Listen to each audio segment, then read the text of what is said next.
good practice, huh?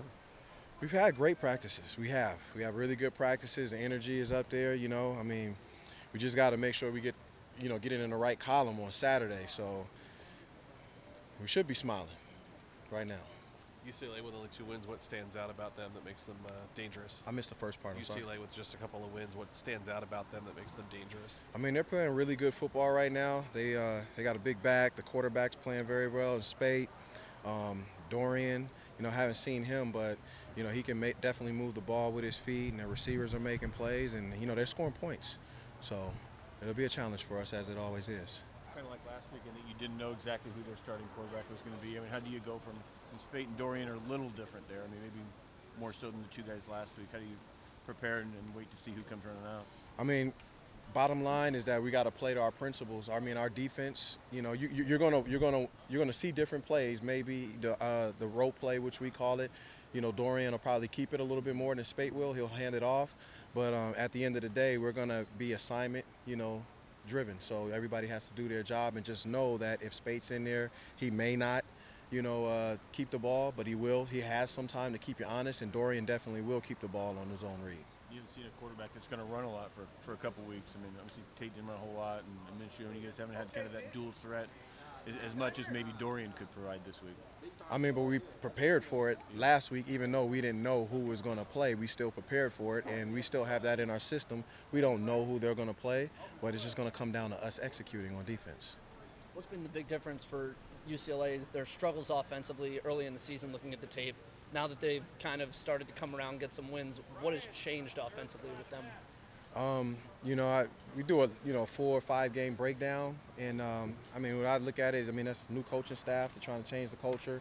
Coach Kelly's trying to run his plays, and the guys are just, probably executing a little bit better. And as they find out as a staff, like who can do what on their team, so they're just playing better football, and they're moving more efficient, with it and running the ball a little bit more. It's been some time since Coach Kelly's been here at U of O, but even still, have you guys looked at any game tape from back then? Is there any crossover in his offensive scheme between UCLA and what he did when he was here? There is some, but you got different personnel.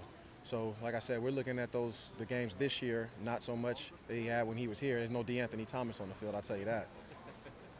How's the morale been to the players, though, this week leading up after a bad loss down in Arizona? Have they found their purpose, been playing hard in practice? Yeah, guys have been practicing hard. I mean, that hasn't changed. We just got to make sure that we execute on Saturday, because the energy has been good. Definitely, we had to look internally and look in the mirror, all of us, even as coaches, make sure we're doing the right things. And we're on track. We just got to make sure that we get the right result and execute in certain situations on Saturdays. What makes the tight end a tough matchup? Obviously, he's a pretty large human being. So is his size kind of the biggest? Which tight end are attribute? you referring to? Wilson.